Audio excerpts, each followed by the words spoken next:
quem não me conhece, meu nome é Natália Mansur, sou médica emergencista, atualmente horizontal da sala de emergência lá do Odilon.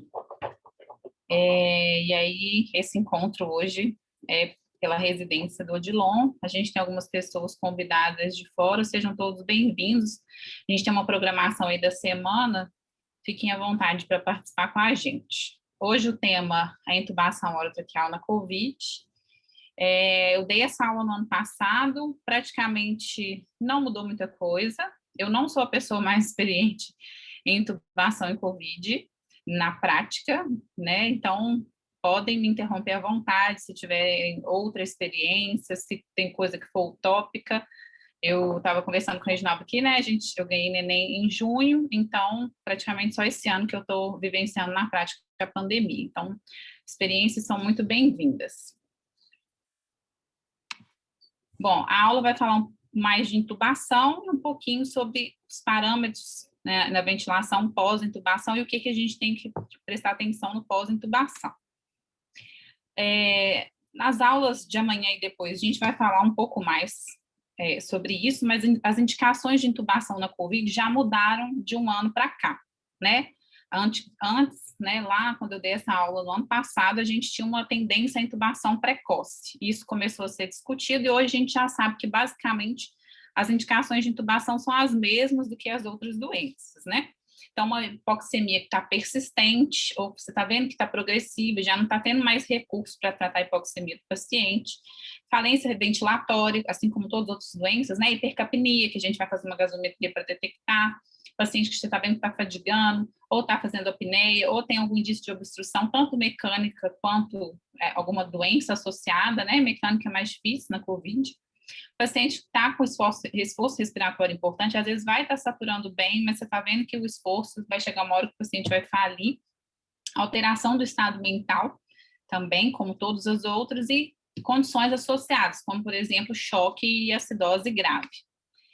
A decisão de intubar, ela é um pouco mais difícil no COVID, porque a gente tem que, nesse cenário de guerra, principalmente que a gente está vivendo agora, nessa semana, na semana passada, e que a gente está vendo que vai piorar, né, infelizmente, a gente tem que pensar em disponibilidade de recursos. É muito importante, a gente vai ver o checklist para intubar, que tem um respirador. Não adianta você intubar o paciente para ficar ambusando no cenário COVID, porque você vai aumentar a mortalidade dele. Você vai estar fazendo uma coisa que você está achando que vai ajudar e não vai.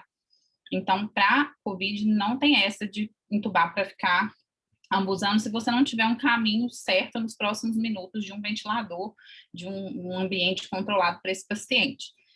Espero que a gente não chegue a isso, né, de decidir não intubar porque não tem respirador, mas é uma possibilidade, infelizmente. E definir bem os objetivos de cuidado, né, que a gente também vai ter mais aula para falar a respeito disso, mas pensar bem, será que esse paciente é intubável, né?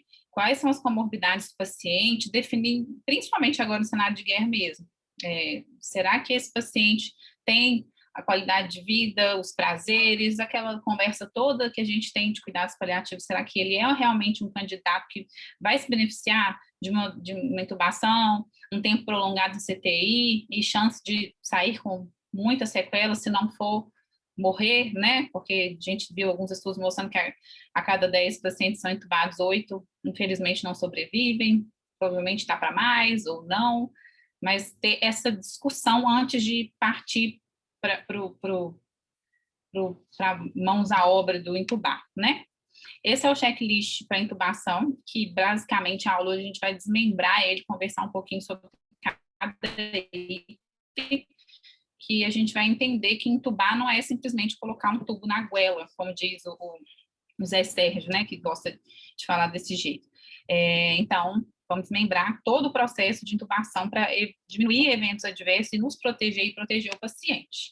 Então, primeiro ponto, preparar o paciente, né? Se o paciente está acordado, explicar o procedimento do paciente. Não é incomum as pessoas intubarem, tipo, já faz a droga, o paciente está vendo aquele fuzuê, não sabe o que está acontecendo, de repente ele dorme e acorda com um tubo na boca e agita. Então, é crucial explicar o procedimento do paciente. Claro que no COVID isso tudo fica mais difícil, fica mais utópico, mas se tiver familiares, né? Explicar o procedimento dos familiares e, nesse momento, perguntar sobre alergias, principalmente por causa das drogas que a gente vai administrar.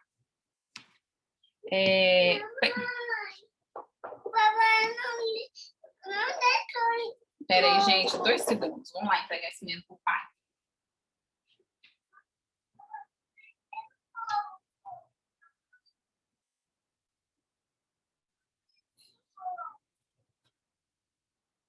Vai lá, papai já vai. Desculpa, gente, isso não estava no script.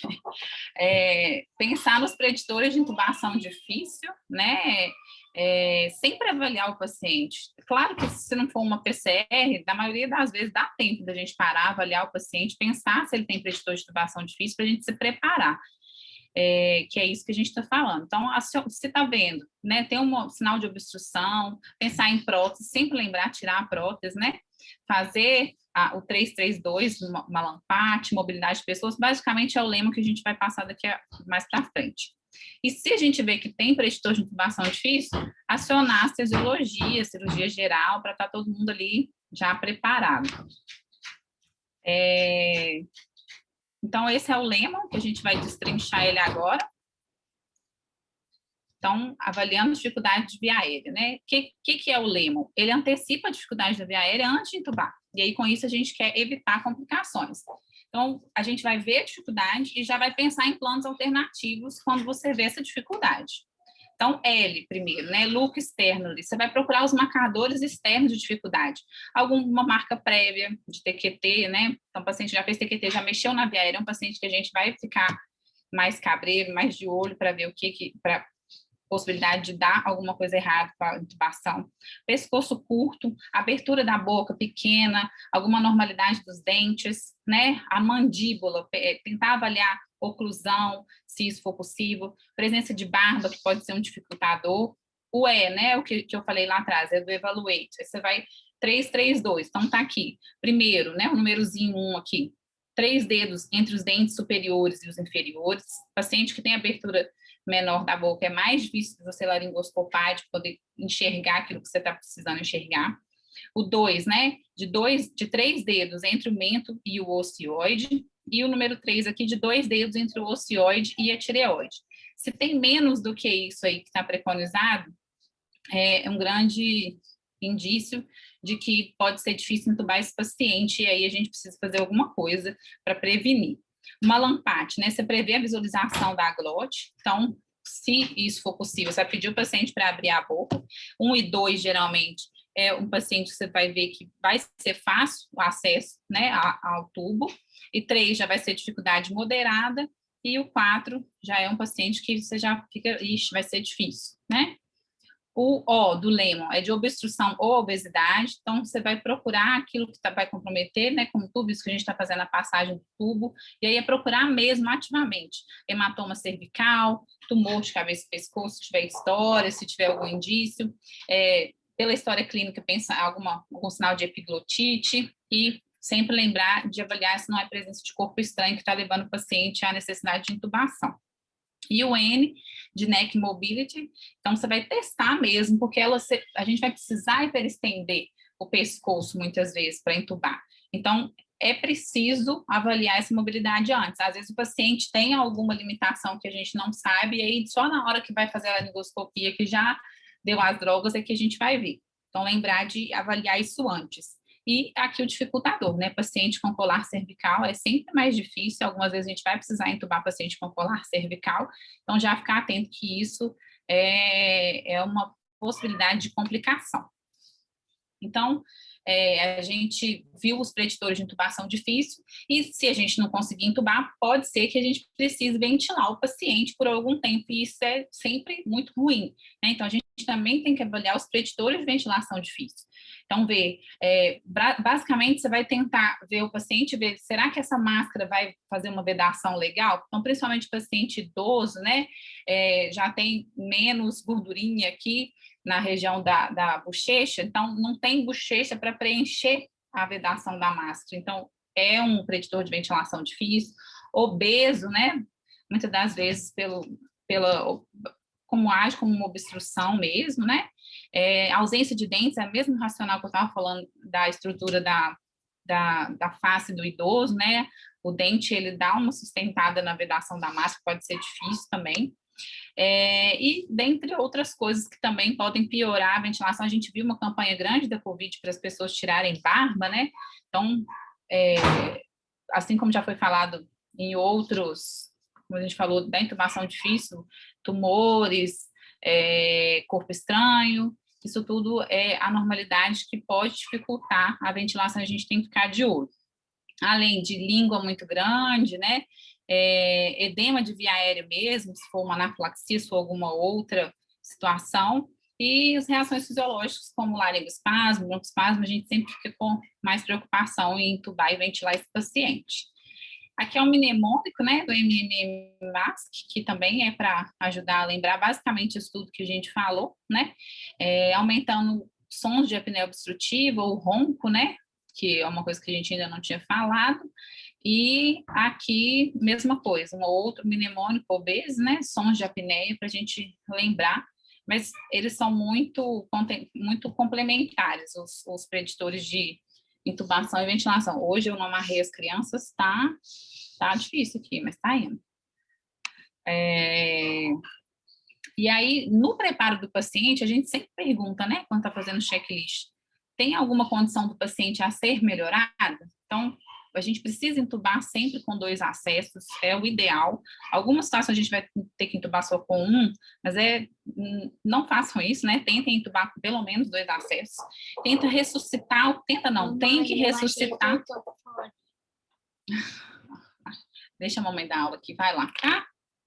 Tem que ressuscitar o paciente antes, tem que dar tempo de ressuscitar o paciente, na maioria das vezes dá tempo, a não ser que seja alguma coisa, né, de edema, de obstrução mesmo, claro, de maneira restritiva, né, também para fazer aquele tanto de volume para o paciente, e algumas vezes lembrar que a gente vai precisar começar a amina antes de intubar o paciente, não é errado, pelo contrário, te previne complicações iniciar a amina antes de intubar o paciente. Dentro do preparo, pré-oxigenação, aqui tem uma diferencinha de pacientes como um todo para os pacientes COVID, que o ideal, né, que a gente faz de pré-oxigenação apneica é o próprio dispositivo bolsa válvula máxima, né, o AMBU, a 15 litros por minuto, por 3 minutos, para atingir uma saturação alvo de 100%. Isso é o que a gente faz no habitual, né? Para COVID, a gente coloca, geralmente, é recomendado um máximo de 10 litros por minuto, mas o número mágico, na verdade, não tem. A gente vai colocar o menor fluxo possível para atingir a saturação de 100%. A gente sabe que esses pacientes são hipoxêmicos, então algumas vezes a gente vai ter que passar de 10, vai ter que passar de 15, vai ter que apelar para o fluxômetro aí, no talo, como diz meu amigo, né, Scott Wang, estou íntima, como diz Scott Wang, mas às vezes a gente vai ter que apelar para um fluxo maior, mas a recomendação é de que seja o menor fluxo possível. Então, aqui os dispositivos, né? Se o paciente tiver já com máscara, né, não reinalante com reservatório, deixa essa máscara, se ele conseguir atingir a saturação de 100%, aumentando o fluxo, se for necessário, pode fazer a pré-oxigenação com ela, mas grande parte das vezes a gente usa o AMBU, né? Lembrar que tem que fazer toda uma montagem de proteção com um filtro, e aí a gente vai falar mais para frente, mas é o filtro EPA ou o filtro HMEF, para proteger de aerosolização, já contra que é montado e depois a máscara. A gente vai falar dessa montagem mais para frente. Dentro do preparo do paciente também entra o posicionamento, né? Então, lembrar que o lóbulo da orelha, ele tem que estar alinhado com o externo, né? Então, muitas vezes a gente vê posicionamento errado de coxinha, o ideal é colocar o coxinho occipital para você conseguir esse alinhamento, que é a posição do cheirador. Né? Se for obeso, ele vai fazer o hand position. Então, aqui está mostrando, né, o paciente na posição neutra, olha só como que a via aérea fica dificultada de acessar, e quando você eleva, como é que fica mais fácil o acesso da via aérea, né? Então, aqui de novo, mostrando que a elevação ela é necessária para você poder alinhar o seu ângulo de visão com as estruturas que você quer acessar para inserção do tubo. Aqui, o que eu falei do ramp, né? Às vezes o paciente obeso, um coxinho não vai ser suficiente para atingir o externo. Então, nessa figura fica claro o que é fazer uma rampa aqui para o paciente obeso, para poder fazer a angulação adequada da via aérea quando você for laringoscopar. Então, a gente falou de preparar o paciente, agora a gente vai para preparar os equipamentos. E aí, na COVID, a gente falou na aula de ABCDE, né? Não adianta pensar em avaliar o paciente antes de estar protegido.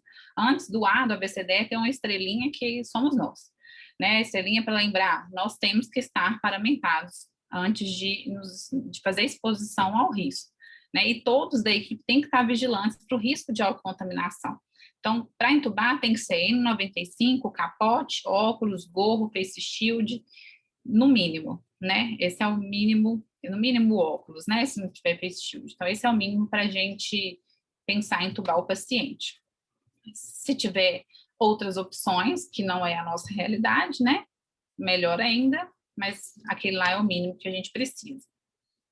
Depois de equipe toda paramentada, e isso a gente tem um papel crucial para a segurança da equipe, né, gente? Se alguém está ali no meio do processo de intubação e não está paramentado, a gente tem o papel de cobrar e ser vigilante nesse risco, porque senão é um colega que a gente vai perder por precisar se ausentar, ou mesmo por estar doente, ou até caso pior, né? E aí, nesse preparo de equipamentos, a gente sempre pergunta, o paciente está monitorizado? Eletro, saturímetro, manguito, né, PNI, capnógrafo, também não é a nossa realidade no Odilon, mas pode ser que em algum hospital seja, seria o ideal, né, principalmente para confirmar se o tubo está no local certo depois de entubar. Lembrando que vocês estão vendo que tem quadrinhos aqui, né, é um checklist, então a gente está lá, na beira do leito, preparando para entubar, não está a equipe toda paramentada, parou, vamos lá esperar a Ilza colocar o óculos dela, porque senão a gente não vai entubar. Checklist, ele tem que ser interrompido se todos os itens não tiverem contemplados. Aí, dentro de preparar os equipamentos, material necessário. Sempre 2 laringoscópios, pelo menos, né? Sempre acontece na pilha acabar, da luz apagar, não tá legal, então 2 laringoscópios funcionando, serem checados antes da intubação, 2 tubos testados, e aí você vai definir o tamanho do tubo. Eu gosto sempre de perguntar para o fisioterapeuta, o que você acha desse tubo tamanho tal? Ambu contra QQ, né, que é essa conexão que a gente vai mostrar. Aqui eu coloquei até em vermelho, ventilador, não tem ventilador, não vamos entubar, vamos resolver o ventilador primeiro para depois entubar, principalmente na COVID, pelo risco de aerossolização. Estetoscópio, né, para checar o posicionamento depois. Catéter nasal durante a laringoscopia é uma prática que a gente faz para diminuir saturação durante a laringoscopia. É controverso, tem opiniões diferentes do uso do catéter na pandemia, mas em geral, se estiver disponível, não sei como é que está a realidade da UPA, alguém pode até falar, mas por enquanto é recomendado, pelo que eu vi. O BURG, principalmente para COVID, ele tem que estar ali presente, e já é recomendação fora COVID que a gente faça a primeira tentativa com o BURG conectado para reduzir evento adverso. E sonda de aspiração, gente, muito importante, não pode deixar de estar com a sonda, com todo o processo, todo o equipamento de aspiração montado antes de pensar em entubar, porque na hora que você laringoscopar, pode ser que tenha um tanto de secreção, e aí você vai falar, cadê a sonda de aspiração? Ixi, nem tá montado. E aí é aquele caos. A pinça, né? Eles recomendam umas pinças curvas, todas chiques, mas para a nossa realidade é uma pinça, né? Uma pinça que dê para clampar o tubo para evitar aerosolização e contaminação da equipe. Aqui, só destacando um podcast que saiu no ano passado ainda, mas que é muito legal, que o AM Critic, que fala muito dos 3 Cs, né? Confirmar, clampar e cortar o fluxo do ventilador. O que é isso? O confirmar é esse processo todo que a gente está fazendo de checklist, e você dar nomes, nós vamos ver isso na hora de falar da equipe, dar nomes às pessoas e quem vai fazer o quê, quais são as funções definidas de cada pessoa, como se fosse uma CLS mesmo, né? Como se fosse aquelas nomeações que a gente faz no processo de atendimento de uma parada cardíaca. Tem que ter esse C de confirmar, de dar nomes, quem vai fazer o quê. o C de clampar mesmo, né? Mas quando você, por exemplo, intubou, precisou, por algum motivo, ambusar, que não é o recomendado, e depois vai ter que conectar no circuito respirador, lembrar de clampar o tubo. E C, de cortar o fluxo do ventilador. Por algum motivo também que você precisar desconectar do ventilador para fazer alguma coisa, que não é o recomendado também, lembrar de desligar o fluxo do ventilador, né? Fazer uma pausa ali, porque senão você desconecta e o respirador continua fazendo o fluxo e aí pronto, vai contaminar todo mundo. Aqui só mostrando a alternativa, caso a gente precise usar, como que é para fazer, você vai tirar a máscara do ambu, né? Vai conectar o filtro EPA ou HMEF, que atualmente no Odilon a gente não está tendo EPA, está tendo esse HMF que eu certifiquei com o Luiz da fisioterapia, né? Ele está adequado para a filtragem do vírus. E aí você vai conectar o sistema de aspiração fechado, que é o traquequer, e só depois a máscara. Esse é um jeito que, se você precisar ambusar o paciente, está seguro, porque tem um filtro entre o paciente e o ar, né? Aqui, mostrando, né? Tem que ser uma pinça forte, não adianta ser uma pinça que vai fingir que vai clampar, vai só apertar o tubo. E o ideal é que você proteja o tubo ou com uma gazinha ou com esparadrapo antes de clampar, para não ter o risco de furar o tubo e, com isso, também ter chance de aerosolização. Uma outra opção que tem para você não ter risco de, quando entubar, já ter aerosolização, é você entubar com o conector intermediário extensível com tampa no tubo, conectado já. Então, você vai colocar o tubo sem a abertura dele no final. Você vai colocar o tubo com esse extensor fechado, e aí dessa forma você impede a aerosolização. Tem um outro vídeo também que a gente pode compartilhar depois, né? Do Lucas com o pessoal na UPA lá do ano passado, que é intubando com o êmbolo da seringa, não sei se eu vou falar disso aqui depois, tampando essa pontinha aqui do tubo. Também é uma opção, tá? Então, a montagem seria isso aqui, ó. Colocar o tubo com esse extensor no final. Dentro do preparo dos equipamentos, então, sempre conferir as drogas disponíveis, né? Já falar sobre as doses, ver se a pessoa que vai administrar as drogas entendeu, confirmar a dose, né? Pré-indutoras, indutoras, neurobloqueadores, todas elas, e nesse momento também já checar. Se você acha que o paciente vai ter risco de hipotensão, já prepara uma noradrenalina ou já deixa diluída ali uma adrenalina para, se for preciso, fazer o push de adrena, e já define também, né, principalmente paciente COVID, grande chance de ficar sedado pós-intubação, já define as drogas de início de sedação e já deixa isso preparado antes de intubar, né? Ano passado, a gente tinha essa recomendação, e nos últimos tempos, de intubar preferencialmente com ketamina. Agora a gente está, o lançamento aqui da aula de hoje, né, é uma proposta que a gente tem de incluir sempre a lidocaína como uma pré-medicação. É 1%, está errado aqui, que é o que a gente tem disponível, mas faz pouca diferença.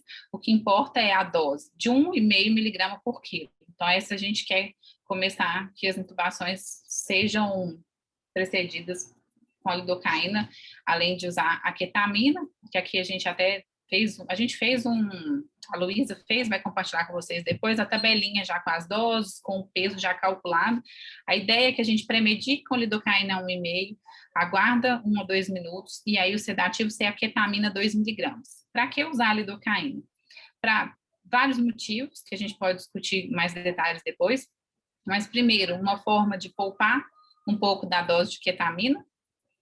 Gente, está tendo um panelaço aqui, engraçado, que eu dei essa aula ano passado, mesmo a aula teve também, né, alguma coincidência. Enfim, então, lidocaína e ketamina, e depois bloqueador neuromuscular, que aí, que a gente tem usado mais é succinilcolina. Vamos ver depois na discussão com o pessoal da UPA se o rocurônio também está sendo utilizado. Eles até preconizam o rocurônio em preferência em alguns protocolos por ter o antídoto depois, caso dê errado. Mas, na verdade, eu acho que no Odilon a gente não tem. Então, basicamente, lidocaína, ketamina e succinilcolina como drogas, tá? A gente vai ter outras aulas para falar sobre drogas na intubação como um todo, só quis colocar isso aqui porque é uma proposta que a gente tem a partir de então para intubar os pacientes com COVID. No preparo do time, a gente tem e precisa restringir pessoas, né? O líder da equipe, nesse caso, né, que vai ser a pessoa que vai ser a primeira a intubar, vai ser o mais experiente. E aí a gente tem as considerações a fazer, né? O paciente que está mais tranquilo, um residente que já intubou outras vezes, se o líder está ali do lado, pode ser que a gente que o residente com certeza vai intubar. Uma pessoa que nunca intubou na vida não vai ser esse paciente que ele vai aprender, né? Principalmente o paciente que estiver desaturando, que a saturação não chegar a 100% na pré-oxigenação. Sempre no preparo do time, dar nomes a quem vai ser o assistente ao intubador. O assistente à intubação, a gente brinca que é, às vezes, mais importante do que a pessoa que vai intubar propriamente. Por quê? Aqui não é pressão cricoide que eu quero mostrar propriamente, mas é o burp, né? Que a pressão cricoide a gente já viu com estudos que ela pode até aumentar eventos adversos, em vez de prevenir aspiração, ela pode até aumentar, mas o burp, que é basicamente mobilização, né, da traqueia ali para tentar visualizar melhor a glote na hora de tentar entubar. E quem faz isso pode ser o auxiliador, pode ser o auxiliar do intubador. Pode ser a gente mesmo, com a mão direita, você mobiliza, com a esquerda você laringoscopa, mas pode ser o auxiliador também, o auxiliar, né? E lembrando que o assistente ao intubador também tem esse papel de ajudar na extensão, melhorar a visualização, e isso é crucial para conseguir intubar bem. Né, dentro do time, um enfermeiro para administração de drogas, né, saiba quem é essa pessoa para você conversar direto com ela em circuito fechado, né, fechado, feito 2 miligramas por quilo de ketamina, para você ter essa certeza, você ter a situação em mãos.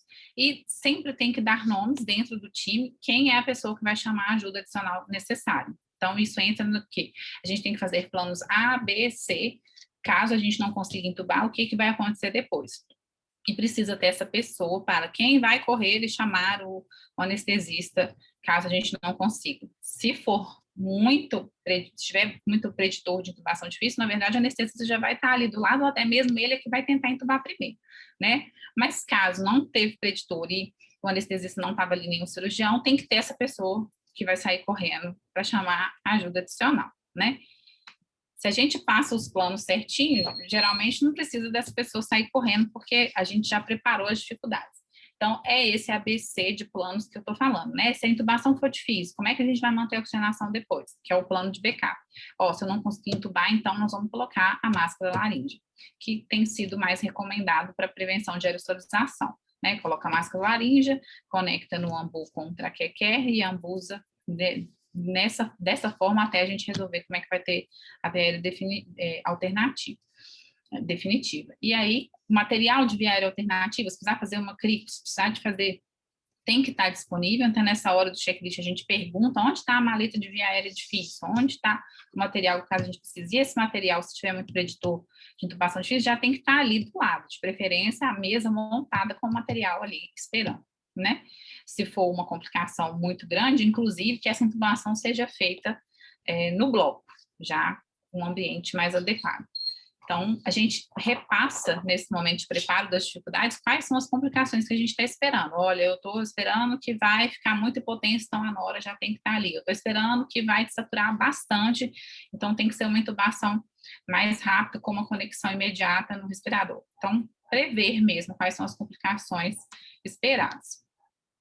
Então, vocês viram que nós falamos isso tudo aqui, só que é o principal, esse tanto de coisa que vai demorar bem mais do que só colocar o tubo lá dentro. Inclusive, agora que eu estou dando aula, eu fiquei pensando, nem tem imagens de como que é o tubo entrando, porque isso, para nós, de verdade, é o que menos importa, né? O que mais importa é todo esse preparo checklist que a gente faz antes de intubar, né? Então, intubou. O que a gente faz? Tem o checklist pós-intubação. Então, a gente checa o posicionamento do tubo, a recomendação na COVID é não ficar checando com a ambu, já conecta direto no respirador, e aí a gente vê, né, pelo volume, pela aspiração, se está adequado, né, se tiver o capnógrafo, ótimo, porque aí você já confirma com mais clareza. Lembrar que a ausculta, está faltando um S ali, a ausculta, ela é gástrica primeiro e tem que ter certeza, tá? Eu entubei um paciente com um residente esses dias, ele, não sei, tá ou não tá? Não dá para ficar 5 minutos ali no estômago para ver se tá ou não tá, não. Tá ou não tá?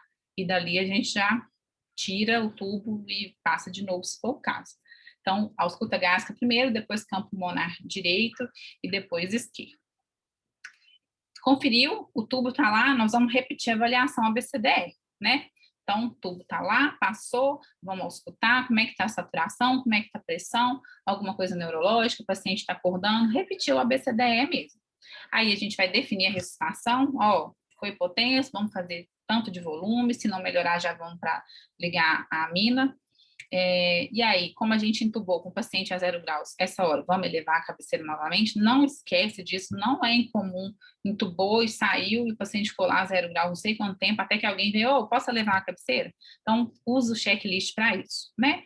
Nesse momento, considerar a sedação e analgesia de novo. A gente já tinha previsto isso lá no checklist pré-intubação, e agora a gente vai terminar essa definição.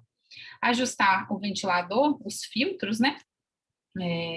Atualmente, porque antes a gente usava o EPA com HME, atualmente no Gilon a gente está usando só o HME-EF, a não ser que seja o Bennett, que aí não é o respirador que a gente está usando mais, mas lembrar que tem essas recomendações do posicionamento do filtro, né? Um filtro é para umidificar, um filtro é para filtrar mesmo as partículas, então são aprendizados da pandemia, e que eu nem ligava o que era filtro, com a pandemia tive que aprender o que é filtro, número de partícula que filtra, então foi uma das coisas que a gente teve que aprender. Sistema de aspiração fechado tem que estar conectado, né, no ventilador. Pensar, tem broncoespasmo? Tem chance de fazer broncoespasmo? Então, colocar aquela peça para a realização de PUF na VM, definir aqui os parâmetros, né, FO2 e PIP, checar a pressão de platô, pressão de pico, que são dois marcadores que a gente tem falado bastante, checar as curvas. Então, nesse momento, lembrar que a gente precisa ficar de olho nesses parâmetros e ajustar isso junto com a fisioterapia. Lembrar de pedir um raio-x de tórax, né, para confirmar posicionamento do tubo, se não ficou seletivo, se não teve alguma complicação, se não fez pneumotórax, combinar uma nova gasometria arterial. Geralmente a gente dá um tempo de ventilação primeiro com os parâmetros iniciais, e aí daqui 1 hora pede uma nova gás para ver se está ok. Considerar a TC de tórax, isso era mais no início, agora a gente tem visto que se o paciente já tem diagnóstico, a gente vai guiar mais pelo índice de oxigenação do que propriamente por imagem, né? A TC de tórax, ela tem cada vez mais ajudado mais para diagnóstico diferencial do que para ficar sabendo, 50% do pulmão, 25%, 10%, não faz diferença, o que importa é como que o paciente está se comportando, né, gasometricamente, e outros cuidados, né, lembrar de checar a pressão do balonete, do tubo, isso aí já fica até na prescrição, né, medir, anotar a pressão do balonete. Alguém quer falar alguma coisa? Não existe um calendário consistente de vacinação. Tem algum áudio aberto aí. Terapia intensiva. Fake news desorientam pacientes. Aí. Opa. E sondagem nasoenteral, né? Já lembrar isso na pós-intubação imediata. Vamos precisar de sonda? Não vamos? O paciente COVID vai precisar ficar intubado muito tempo, então já passa a sonda, que aí no mesmo raio-x já vê 2 posicionamentos. Lembrar de prescrever higiene oral de 12 em 12 horas, checar na prescrição, que isso faz diferença para a prevenção de pneumonia, prevenção de eventos adversos relacionados ao tubo e cuidados com os olhos, né? O paciente vai ficar sedado, vai ficar lá sem conseguir contato, e muitas vezes a gente vê aquele olhinho colando, então lembrar de prescrever os cuidados que a gente precisa ter com os olhos do paciente. Aqui basicamente vai repassar, mas eu já falei tudo com os ali pequenininho mesmo, né? Os filtros, a diferença, né? Esse aqui é o EPA e esse aqui é o HME. A gente teve que aprender essas diferenças. E agora a gente vai falar sobre parâmetros iniciais na VM. Então, reforçando, né? não abusar o paciente, e atualmente, apesar de terem algumas pessoas que já, alguns estudos que já mostram que a aerosolização do veneno não é tão importante se tiver duas vias, a recomendação ainda é realizar se quarto pressurizado negativamente, não é a nossa realidade, então a gente não tem feito tanto. Não tem feito, na verdade, né? Esses materiais, já falei com vocês antes, né? Então, reforçar, lembrar do filtro, o filtro nos protege, o filtro HME básico, que a gente usou a vida inteira, ele não filtra o vírus, porque ele filtra partículas maiores do que 0,3 microns, e o vírus, eles falam que tem em torno de 0,1, então tem que ser o EPA ou o HME-F, que é esse que a gente está tendo atualmente. E como que a gente vai, então, ventilar o paciente? Modo pressão, modo volume, tem até um modo novo, que é pressão e volume. Até tem resposta e uma recomendação de que não se use esse modo novo, pressão, volume, para todos, né? Aliás, não tem recomendação de nem usar volume, nem pressão, não. Você tem que usar o modo que a equipe está mais familiarizada. Porque ficar inventando moda agora, um paciente que vai ficar grave, que vai ficar muito tempo na VM, não é o recomendado. Não está na hora da gente ficar testando e aprendendo novos modos, né? Mas sim usar o que a equipe está mais familiarizada. E aí as recomendações para... A gente vai ter uma aula, tá, gente, de ventilação, então não vou entrar em detalhes.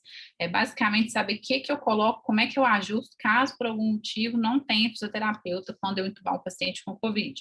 Então, a pressão expiratória de 10 a 15, um volume corrente, né, que a gente quer de VM protetora de 6 ml por quilo, um driving pressure, que isso aí é muito importante, a gente tem que ele que seja menor do que 15, né?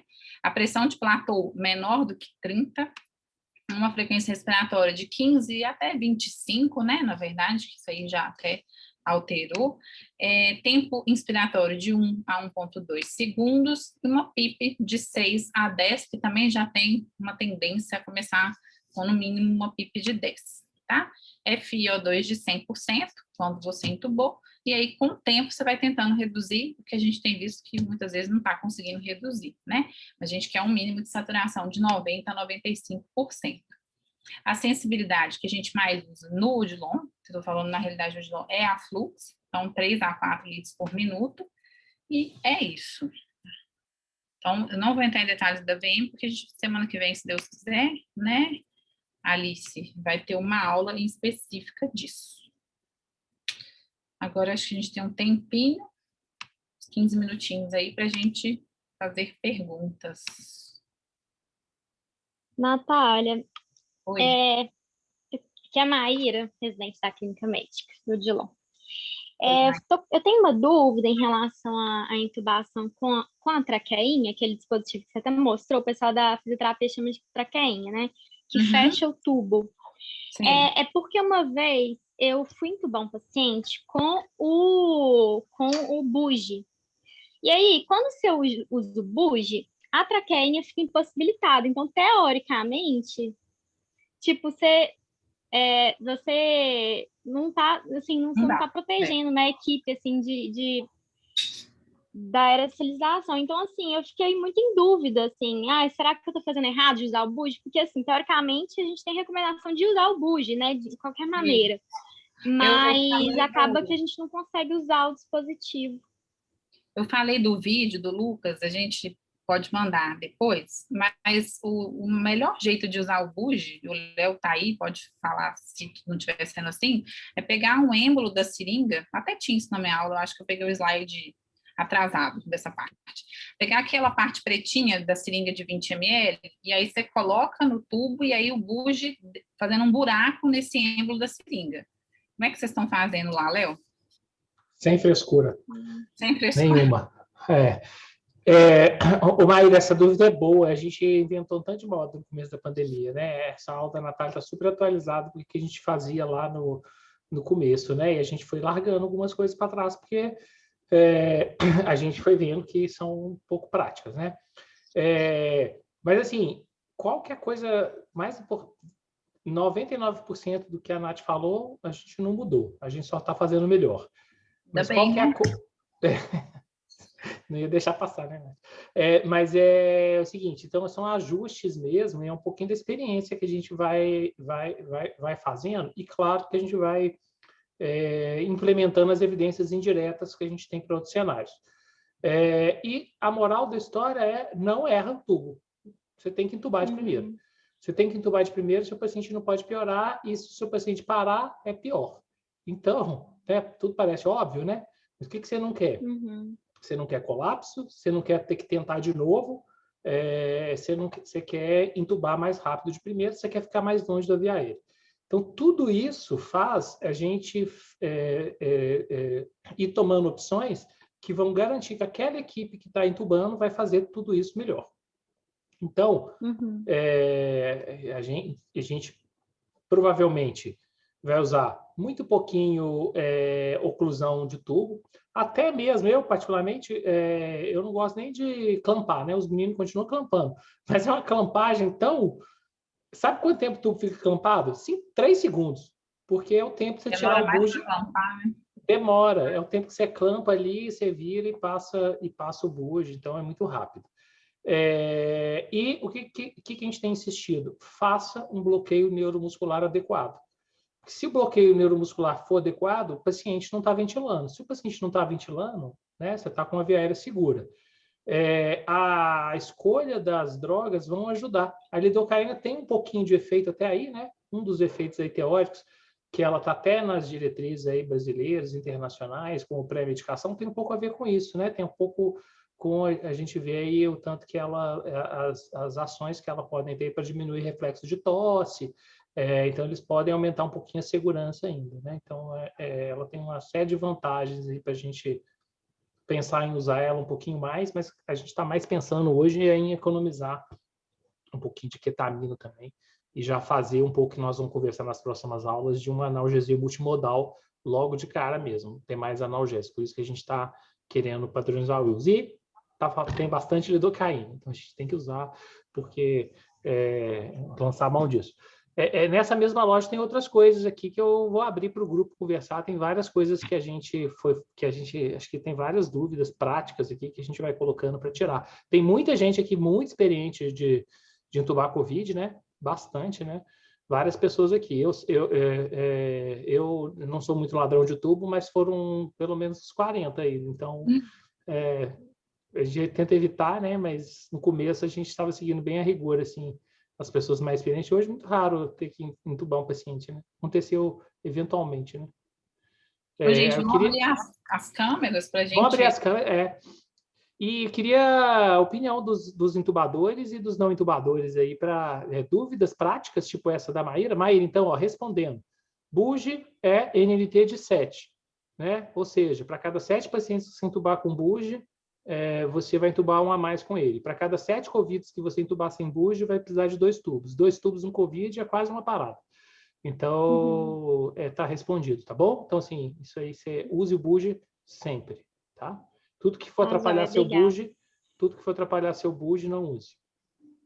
Se você tiver muita coordenação motora para fazer o usar de outro jeito, aí você faz. Eu não tenho, não. Esse negócio do êmbolo, então, deu errado, do bugie. Ele garra. Você vai passar o bugie, aí o êmbolo garra no bugie, aí você não consegue fazer pistol grip, aí não dá muito certo. Pois ideia fraca do Lucas. Falando, né? A aula de mineiro é garra o negócio, garra. Por isso que nós vamos usar. Eu sou paulista. Mas... já virou mineiro. Cadê, gente? Esse povo não tá pelado, que não pode abrir as câmeras? Vamos nos aproximar aqui, ó. Eu tenho várias coisas para falar aqui ainda, se vocês não tiverem. Natália, eu tenho uma... desculpa, pessoal, boa noite.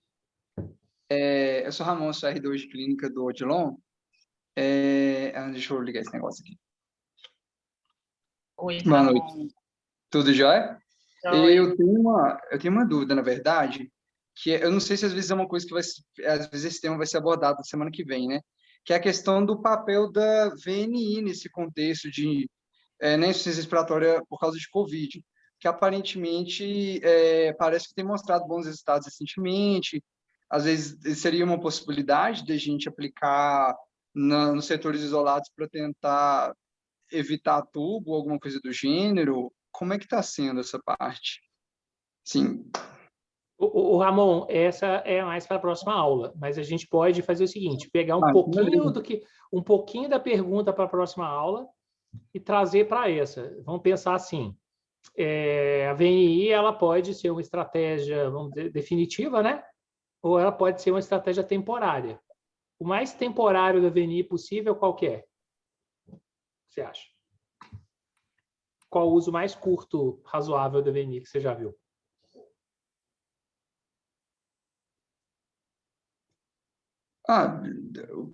Quando eu vi, assim, edema dos pulmões, foi muito rápido, reverte rápido.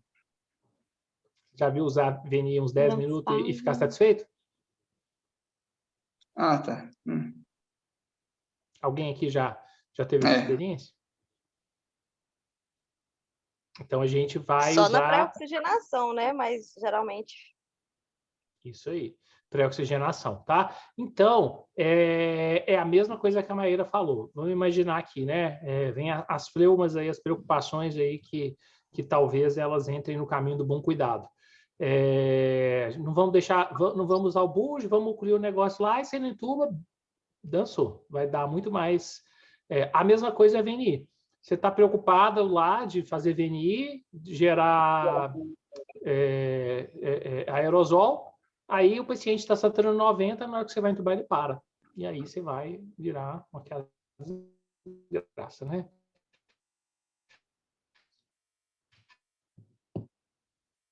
Entendi.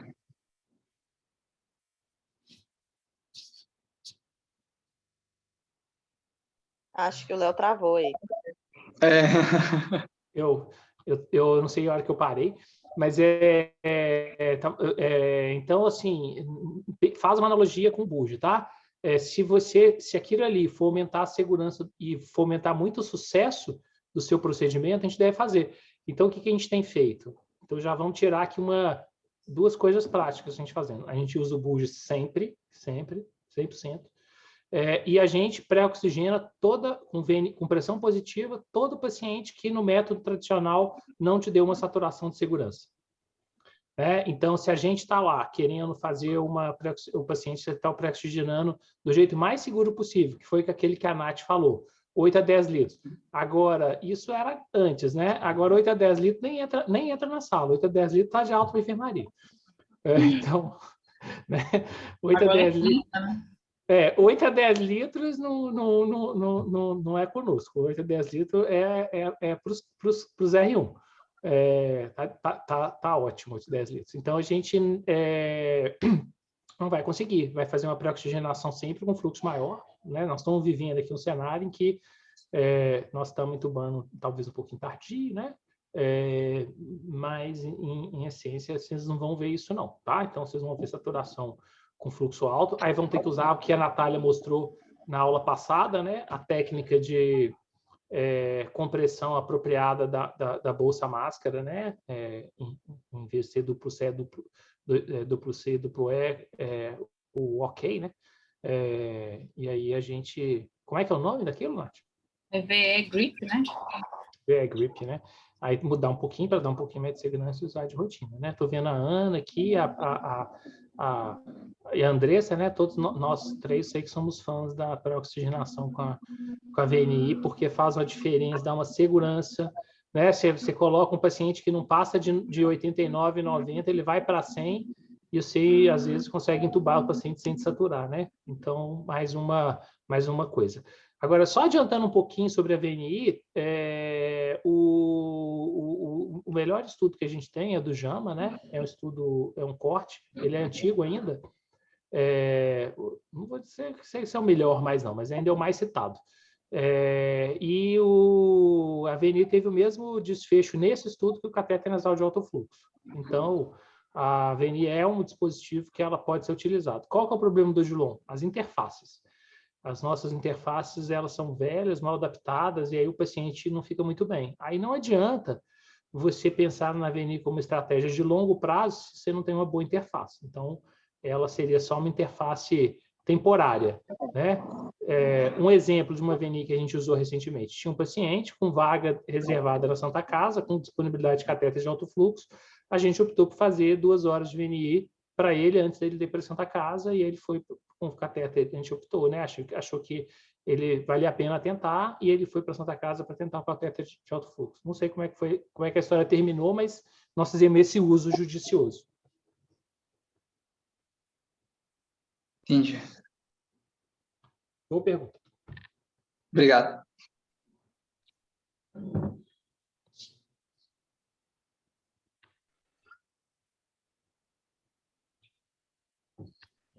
Eu tenho uma dúvida. Vocês estão conseguindo me ouvir? Sim. Vamos. Então, meu nome é Marcos, eu sou R1 de Clínica Médica do Odilon. E eu tenho uma dúvida sobre as drogas que a gente usa na intubação. Vocês falaram aí de usar lidocaína, e realmente também eu ouvi bastante da lidocaína no ano passado. Ano passado eu estava servindo o serviço militar, então eu estava trabalhando antes de entrar na residência. Então, esse negócio de Covid, eu vi muita intubação também, e eu tive alguma experiência com lidocaína. 3 casos que me marcaram muito foi quando a gente deu a lidocaína, teve um efeito colateral de um sistema nervoso central, de uma excitação, que o paciente agitou muito, muito, muito, muito. De levantar a cama, de desfazer coxinha, sabe? De agitar e bater em todo mundo. As 3 vezes que aconteceu isso foi com lidocaína. E assim, aí o paciente desorganiza toda a cena, sabe? Deixa a equipe toda nervosa, e aí a gente teve que sedar ele, sabe? Rápido, fazer quase um bloqueador antes de uma vacinação, tudo meio junto, simplesmente sedar ele logo, sabe? Eu queria saber com vocês, se vocês também já tiveram essa experiência com lidocaína, sabe? Não, nunca tive. Foi com lidocaína e o que mais? Só para saber. Só, a gente deu xilestesim. A gente usava xilestesim, ketamina e rucorone. Aí a xilestesim a gente usava antes, né? Dava antes de tudo, e o paciente fazia uma agitação muito importante. Foram 3 vezes que eu tive isso. E assim, Qual depois a da dose, primeira vez que eu Marcos, vocês tive, faziam? 1 ml era... Ai, não lembro, porque as 3 vezes não fui eu só não estava em intubação, estava só vendo de fora, sabe? Tá. E depois Deixa eu disso a só gente fazer foi um ver... comentário aqui, na... com a lidocaína. A lidocaína, ela é uma das drogas que a gente tem que saber quanto que dá. Sim. Existe uma variação de doses que vocês aí, todo mundo tem anotado, a gente incentiva a manter anotado. Sempre tem que ter a cola. Vocês não precisam decorar. Vocês vão decorar quando vocês usarem muito, né? A gente decora porque a gente usa todos os dias, né? Agora, tem algumas drogas que tem que saber a dose correta. Por quê? Porque foram testadas doses diferentes e você sabe qual que é mais eficaz. Tem 2 delas que todo mundo tem que saber a dose, tem que usar as doses estudadas. Uma é rocurônio e outra é lidocaína. Então, lidocaína é 1,5. Não é 1, não é 0,8. E aí você vai ler, você vai pegar a tabelinha, qualquer tabelinha, provavelmente a tabelinha que a Luísa fez, e vai estar esse intervalo de dose. Por quê? Porque é a dose que está lá nos livros e tudo mais. Mas tem estudo comparativo para intubação, e aí, quando você tem estudo comparativo, você usa as drogas que se deram melhor no estudo comparativo. Então, são 2 cenários que a gente tem isso. Um deles é a lidocaína, o outro deles é o rocurônio, tá? Então, a lidocaína é 1,5 por quilo que a gente deve fazer. Não vi os efeitos colaterais que eu já vi arritmia, que a gente acabou de descobrir. Arritmia. Um paciente que tinha... Pode falar. Desculpa, pode falar. Isso, arritmia. Tem cenários bem específicos de arritmia, porque a lidocaína trata algumas, né? Então, ela vai ser mais problemática quando o paciente tiver alguma via anômala, né?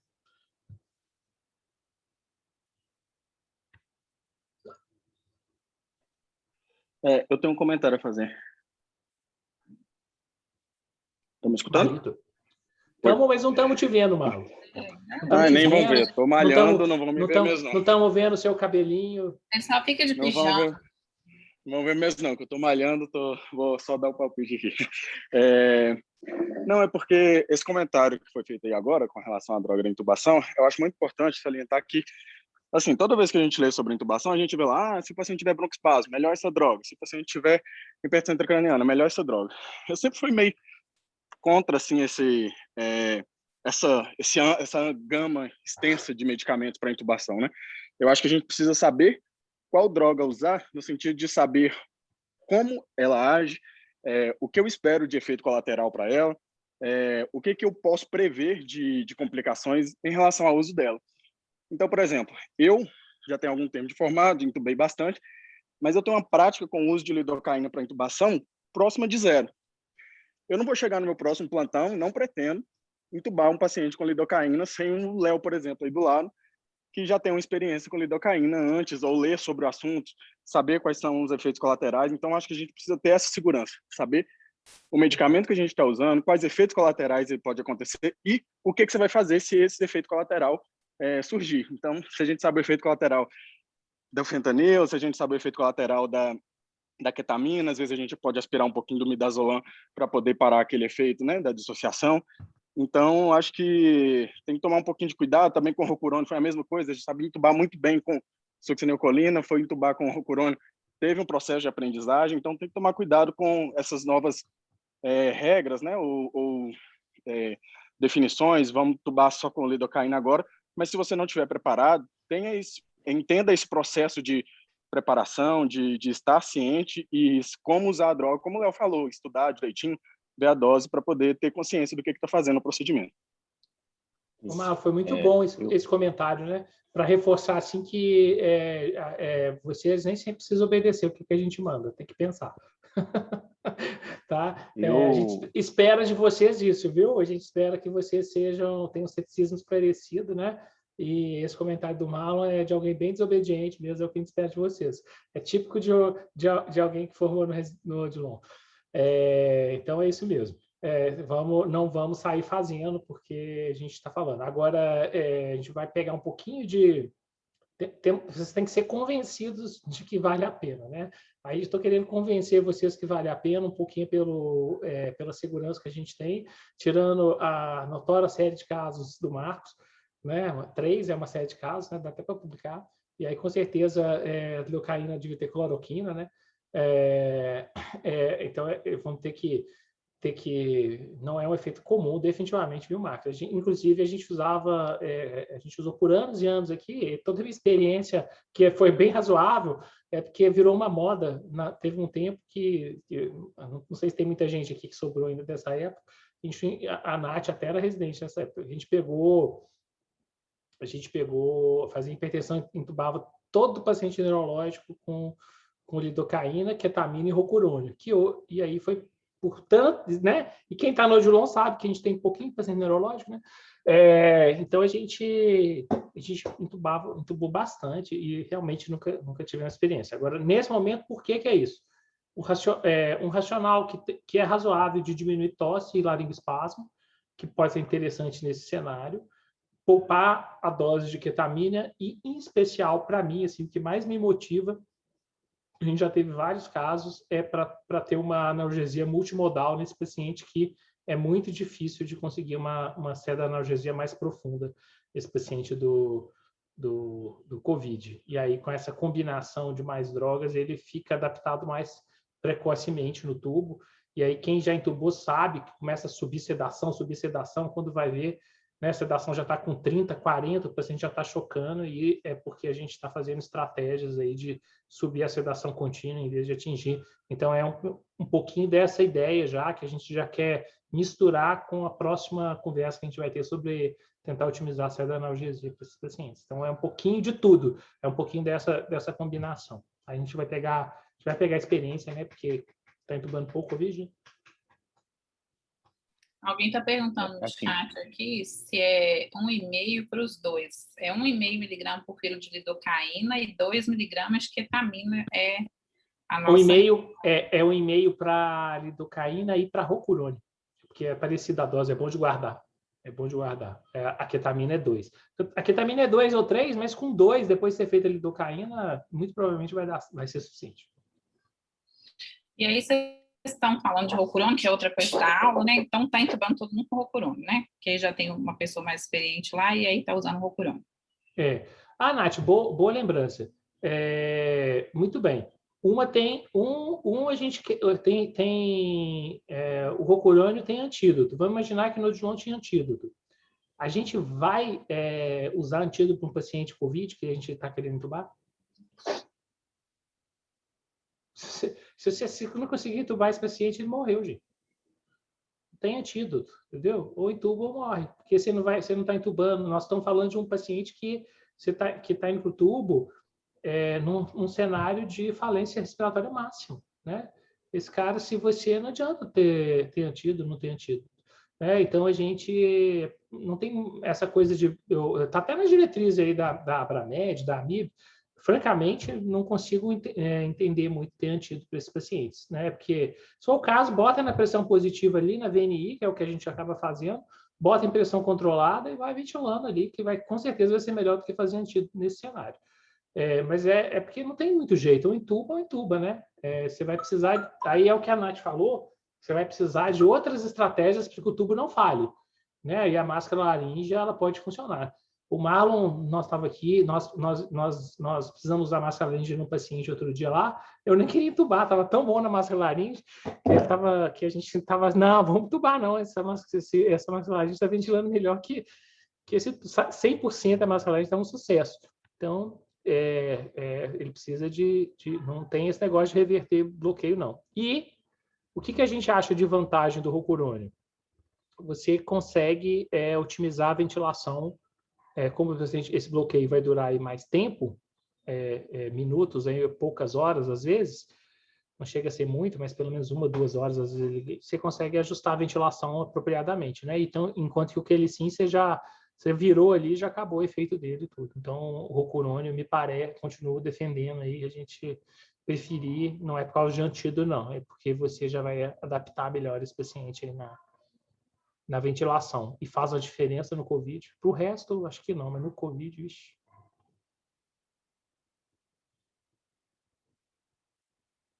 A Luísa mandou uma tabelinha, inclusive nós vamos trocar, tá vendo? Deu uma aula de um negócio que eu não sei nada.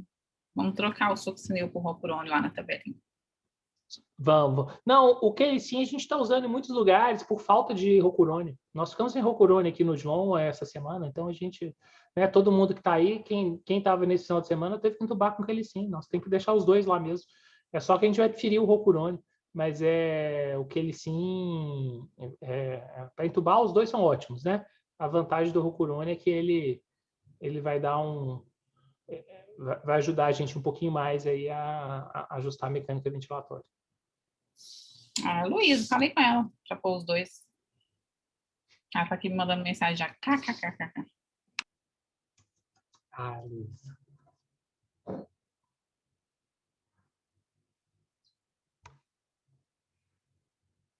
Vamos encerrar então? Se não tem mais pergunta? Eu tenho tanta coisa interessante para conversar sobre esse assunto, mas ninguém tem mais, então tá bom. Tá tarde, né? Todo mundo cansado. Que isso, conversa mais. Agora que as crianças ficaram quietas. Ninguém tem mais dúvida, todo mundo sabe tudo de intubação. Nossa, é difícil, viu, esse trem? Ô, Léo. Fala, Bernarducho. Beleza. Deixa eu te contar. Tá tranquilo aí no plantão do senhor, né? Tá podendo ficar aí? Estou aqui assistindo uma aulinha, tranquilo. Das várias coisas de intubação orotraqueal que eu aprendi no Odilon nos últimos 10 anos, e a mais impactante para mim foi aquele posicionamento do bugie, que tem um icônico. O pistol grip. Isso. Porque quando você faz a reintrodução lá na ponta do tubo, aquele bugie que normalmente tende a até dar uma balançada, quando ele é fixado, ele fica bugie com bugie, né? Um para frente e o outro descendo, aquilo vira praticamente uma lanceta. E essa é a ideia. A curvinha aqui, para você segurar o tubo, é simplesmente maravilhosa. Então, aquilo ali é a forma mais precisa de intubação que já tive notícia. Aquilo foi maravilhoso. Agradeço muito ao senhor. E nunca mais eu deixo entubar alguém sem ser daquela forma. Não entubar daquela forma passa a ser um pecado, quase. Esse a gente vai deixar para a oficina, Bernardo. A oficina a gente vai ensinar o pessoal a fazer as pegadas, né? O kill e o pistol grip do Bush. Mas aí a gente... A oficina dessa semana, Léo? Eu acho que ela não vai ser essa semana, não, porque essa semana é a oficina do ressuscitar no chão. Mas acho que provavelmente muito em breve. A primeira oficina que a gente vai ter é essa. Né? Aí a gente vai aproveitar, a gente vai fazer uma oficina básica de intubação, né? Focada aí nos residentes que estão chegando. E a gente vai emendar com a oficina do vídeo laringo para todo mundo, incluindo o staff, né, que às vezes não teve tanta oportunidade de usar o vídeo laringo. Né? E aí o uso do buge, né, a intubação em taco de golfe com guia, coisas assim que a gente não usa tanto, a gente vai aproveitar para treinar o staff também a utilizar, né? E em geral a gente treina os R+, porque não dá para treinar todo mundo, né? Então a gente acaba fazendo para o staff e para os R+, e depois a gente multiplica no dia a dia. Aí quando os R- viram R+, eles fazem. Léo, e o catéter de alto fluxo, como é que está a situação lá no Odilon? Lá tem um aparelho, não é isso? Não, nós temos até curioso, boa lembrança, Marlon, lembrar que a VNI no Covid está super indicada, né? E a gente tem 3 modalidades de VNI. O catéter de alto fluxo é VNI, o helmet é VNI, e a VNI tradicional é VNI, sendo que ela pode ser 3 interfaces, né? Nasal, nasobucal e full face. A gente hoje tem 3 helmets no Odilon, eles estavam em uso, um deles estava em uso, tem até uma foto aqui que eu tenho que resgatar aqui para não sei quem tirou para mim aqui, deve estar no grupo, quem tirou a foto do paciente para a gente postar aqui e mostrar para todo mundo, do paciente usando. Não deu certo, infelizmente, a gente teve uma estratégia que a gente encaminhou o paciente para o Odilon no helmet, e aí ele chegou muito cansado porque ele teve que fazer o transporte sem helmet, já chegaram entubando, não deram uma chance de voltar o menino para o helmet, que foi uma maravilha, né? O helmet é o que tem melhor evidência, né? Nesse mesmo estudo do JAMA, o risco relativo de redução para tubo e mortalidade é uma redução absoluta de 80%, né? Ele é excelente. Esse é aquele que todo mundo via lá na Itália, né? Aquele povo naqueles balão. A gente tem 3 no Odilon. A gente não é para uso único, mas claro que no Odilon tudo a gente usa várias vezes, né? Não existe nada. Buja é uso único, a gente usa, tubo o vídeo lá dentro a gente usa, e o helmet nós vamos, então, né, lavando, leva para casa, água, sabão, volta e usa de novo. Então a gente vai, vocês vão ver aí sim, nesses próximos dias. A gente vai só mudar a estratégia, que agora em vez de usar, vai descer com ele de novo para a UPA, vamos deixar para usar só no poli e no CTI, onde a gente sabe que o paciente no máximo vai mudar de sala. Então, a Venice não tem perspectiva de KNAF, não, Marlon. Não conseguimos, está muito difícil o hospital quis comprar, mas perdeu o time, quando tentou comprar, não consegue mais. A pandemia, gente, a coisa importante é saber do ponto de vista de gestão, dinheiro não importa. Você pode ter o dinheiro, você não consegue, te entregam. Então, você tem dinheiro para comprar remédio, não adianta. Você tem dinheiro para ventilador, não adianta. Você tem dinheiro para dispositivo, não adianta. Então, não basta ter a verba e tudo mais, né? O KNAF, nós vamos terminar com ele. Nem o circuito, porque tem alguns ventiladores que conseguem fazer o catéter nasal de alto fluxo, né? Com o circuito com o circuito próprio. Diga-se de passagem, qual marca que é? O TECME. O TECME, logo o nosso. Pois é, não consegue... Não conseguimos, Andressa. Estamos nessa batalha. O único ventilador que tem em Belo Horizonte que consegue anexar o alto fluxo sem se comprar o técnico, que é o nosso ventilador, e a gente não conseguiu, não. Acho que não vai conseguir, não. Nossa. Então, hoje não faltou peleja. Fazer o quê, né?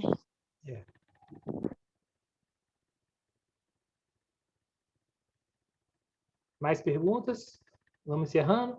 A gente gosta, a gente fala que todo mundo está cansado, mas o pessoal não para de querer saber. Ô, Gustavo, você está bem aí? Tudo bem?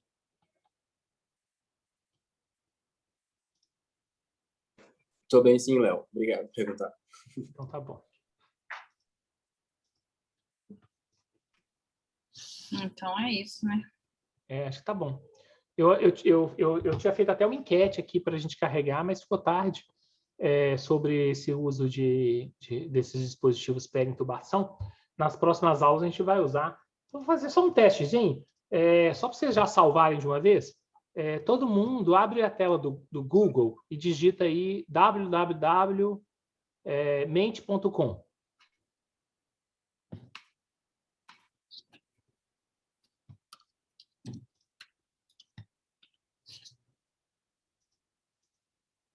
Puseram? Agora ele vai pedir um número. Aí vocês vão colocar o seguinte número. Eu vou pôr no chat aqui para ficar mais fácil. Vocês vão digitar esse número aqui. 7824 1628.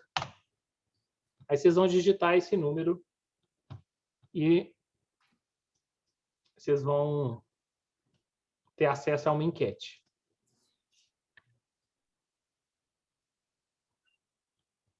Vocês estão vendo? Agora votem aí o que vocês acham. Vamos lá. Na pré-oxigenação, dá uma nota de 1 a 5 para que você concorda muito ou que você discorda, né? Então, nunca se deve ambusar um paciente COVID, né? Usar a bolsa máscara. Aí vocês vão falar se vocês discordam muito ou se concordam muito. Pré-oxigenação ventilando na bolsa máscara, no COVID. Pré-oxigenação com pressão positiva se a saturação não atingir o limiar. E a oxigenação apneica. Tudo bem, temos um voto já. Aí vocês vão votando e a gente vai vendo aqui como é que está a opinião da galera. Léo, é mente.com? Mente.com. Mente. NTI. Tá em cima do slide, ó. Em cima do slide tem lá o endereço e o código. Em cima do slide que eu estou compartilhando. Ah, tá. Beleza, obrigado.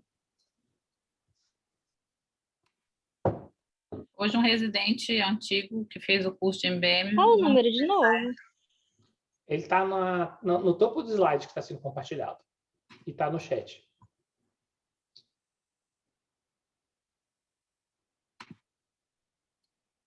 Ele mandou mensagem perguntando, Léo, qual que era o aplicativo que usava para fazer isso. Esse aplicativo é ótimo. Essa nossa versão aqui é paga, mas ele tem vários recursos gratuitos para a gente usar. É legal para esse é um bom jeito de todo mundo participar, né? Porque falar é meio difícil, né? Aí a gente usando mais, acho que as pessoas tendem a ter mais coragem de dar opinião, né?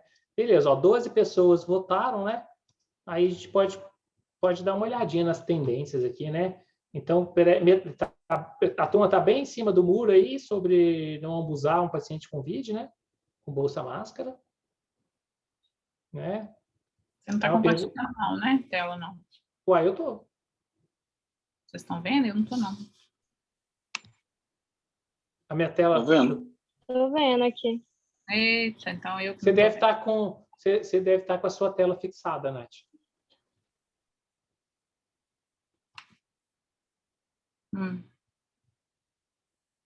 Mas, ó, só para a gente ver aqui como é que ficou interessante as notas, né? Ó, quase 30 pessoas votando já. Então, bastante dúvida aí em ambusar. Esse é um ótimo jeito de a gente ver como é que a gente está de segurança para as coisas, né? Então, bem polêmico usar o ambu no paciente COVID. A pré-oxigenação com a bolsa máscara já menos polêmico, né? Assim, a maioria concordando. A pré-oxigenação com pressão positiva aqui, depois de uma defesa, não sei como é que teria sido a opinião de vocês antes da gente conversar, mas, né? Agora ela tendendo aí uma concordância forte e a oxigenação apneica aqui também mantendo, né? Então, eu estou com vocês, viu? Para dizer que a pré-oxigenação com ventilação bolsa máscara é a rotina vai fazer para todo mundo. Você vai lá lançar a mão dela quando você não vai ventilar, né? Mas você vai usar a pré-oxigenação ventilando com bolsa máscara. O pessoal concordou, a gente vai colocar, mas vai tender a não ventilar. Se você precisar ventilar e você tiver disponibilidade, é muito melhor você usar pressão positiva. Então, evitar, porque não tem PIP, né? Não tem PIP na ventilação. Então, o paciente, provavelmente você vai aerolizar, encher o estômago do paciente e não vai ajudar tanto. Então, se vocês tiverem possibilidade, não ventilem, a menos que você esteja em unidade ventilatória de bloco cirúrgico, que dá um pouquinho de PIP. A oxigenação apneica, eu acho que deve ser feita de rotina, né? A gente deve fazer rotineiramente, porque ela é o que garante para a gente mais tempo de oxigenação em maior parte dos cenários, e segundos a mais aqui no COVID pode ser o que a gente precisa, né, para esse paciente. A gente deve reforçar essa oxigenação apneica. Para quem não lembra o que é colocar o catéter nasal com fluxo mais alto no nariz. É um pouquinho, de certa forma, até eu lembro um pouco o catéter nasal de alto fluxo, mas não tão alto fluxo, né? E ambusar um paciente com bolsa máscara, cuidado com dogma, né? É só uma mensagem de ter cuidado com dogma, assim, né? De não ter nunca, assim. Em alguns cenários a gente vai fazer. Às vezes você vai querer descobrir se o tubo obstruiu, se tem algum problema ali acontecendo, você vai precisar de ambusar, mas fica a mensagem que a Nath passou, né? Não tem ventilador, não entuba COVID. Não entuba COVID sem ventilador. Você não vai estar ajudando esse paciente. É um paciente que você acha que você vai estar ajudando, talvez você esteja ajudando um pouco o seu coração aí, mas você vai tirar a PIP natural desse paciente e ele vai morrer muito mais rápido do que se você estivesse colocando ele no alto fluxo de oxigênio. Infelizmente, se você não tiver um dispositivo para um ventilador para esse paciente, o melhor é pensar numa estratégia suportiva mesmo, para diminuir ali sofrimentos. Se a gente chegar nesse ponto, né, eventualmente a gente vai chegar. Mas é isso. Nas próximos encontros, a gente vai usar um pouquinho mais dessas enquetes em tempo real e discutir um pouquinho as dúvidas que aparecerem. Encerramos, Nath? Sim, gente, vocês viram, teve um monte de gente mandando mensagem que ficou de fora da aula. Então, amanhã chega cedo para não ficar de fora. Beleza? Amanhã e depois. Vai ser mais cansativo essa semana, não mais do que estão sendo os plantões, né? Mas é porque são necessárias essas discussões agora. Beleza? Tudo bem. Muito bem. Obrigado pela presença, pelo ânimo de todos aí. Até a próxima. Beleza. Tchauzinho. Obrigada pela aula, Nath. Falou. Tchau, obrigada. Foi ótimo. Muito obrigado pela aula, Nath. Boa noite a todos. Boa noite. Obrigada, Nath. Boa noite. Beijo, Nath. Beijo, Bernardovski. Manda um beijo para mim, Bernardo. Depois eu que sou carente. Ô, Léo, a Raquel falou que lá tá caótico na UPA, me pediu para ficar lá agora à noite, em vez de ir amanhã, já que o Gustavo não vai. Eu falei que ela podia ficar, mas não ficar até amanhã, ficar até as 23 horas, qualquer coisa avaliar de amanhã mais 6 horas. Vamos ver o que ela responde aqui. Por que tá caótico? Estava cheio de vaga. Na UPA? Estava cheio de vaga? A gente liberou, tinha 4 leitos vagos. Beleza. Bernardo pegou a minha mensagem ainda, o áudio residual. Falou, Bernarducci. Então tá. Então tá bom, mas não sei por que tá caótico. Eu falei que ela podia ficar. Tá, engraçado. Tá bom, Nath. Falou, Obrigado. Léo. Até amanhã. Tchauzinho.